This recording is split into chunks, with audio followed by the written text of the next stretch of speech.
Minneapolis, anti-ICE protesters have been chanting the name of the woman fatally shot by an ICE agent in Minneapolis.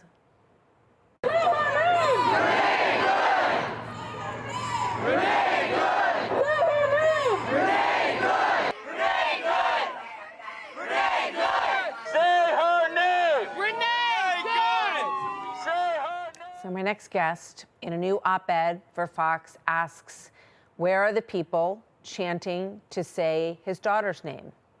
Where's the outrage for this young woman, 20-year-old Katie Abraham, and her friend Chloe Polzin, who were struck and killed last year by a driver who was in this country illegally, under the influence, and from Guatemala?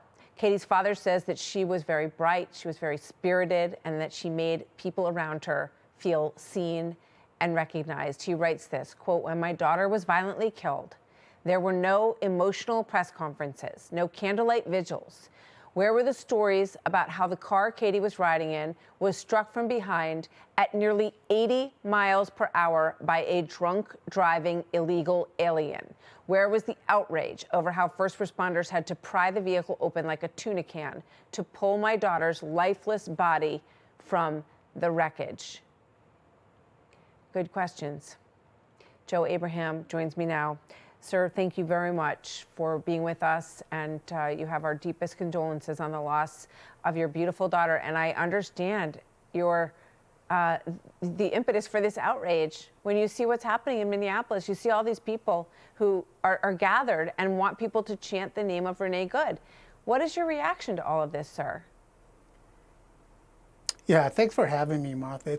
It's very disheartening because, look, it's a tragedy. You don't want anyone dying. And you know, my heart goes out to her children, her family, but also the ICE agent who's going to have to live with this the rest of his life because someone put themselves in a very bad situation. Now, you compare that with my daughter, a 20-year-old innocent woman just on the streets of Urbana, Illinois, and living her life, doing what 20-year-olds do, visiting friends at college.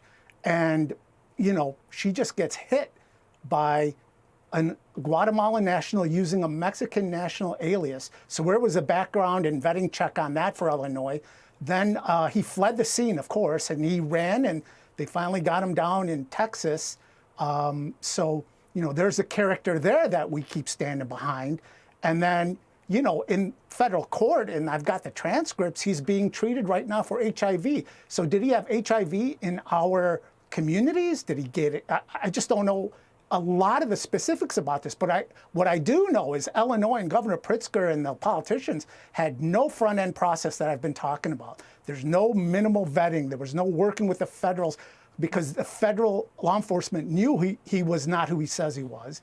There was no health screening. There was no help for this guy for language, education, training for jobs. They left him on his own. Now he'll sit in a cell for decades, we hope.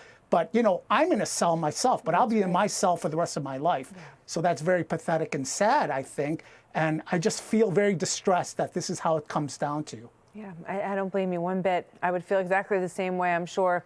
This is Ilhan Omar talking about this situation. Let's watch.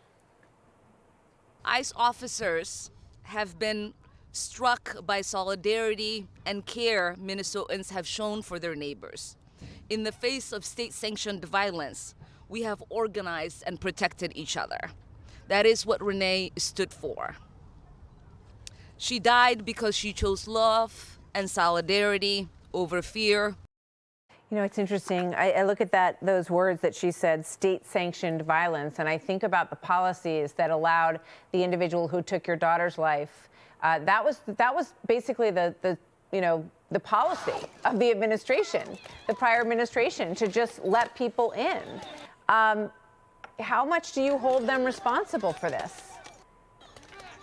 Yeah, well, first off, I think she's just silly, unserious, really shouldn't be listened to. I don't know who's listening to this or who's actually electing it, but that's not my business. I'm in Illinois.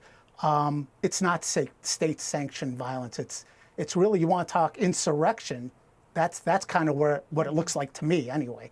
And, you know, what's frustrating on my end is that my own governor rushes to the microphone to talk about something happening in Minnesota and has completely ignored Katie and me, I've asked simple questions, right? How are you handling this? You nullified federal law. Do you not have any process then for people coming into your state? It's just a Wild West free-for-all?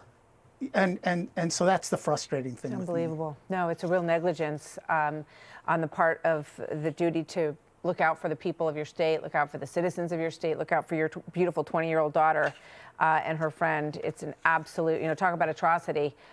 Joe Abraham, thank you very much. Hey, Sean Hannity here. Hey, click here to subscribe to Fox News YouTube page and catch our hottest interviews and most compelling analysis. You will not get it anywhere else.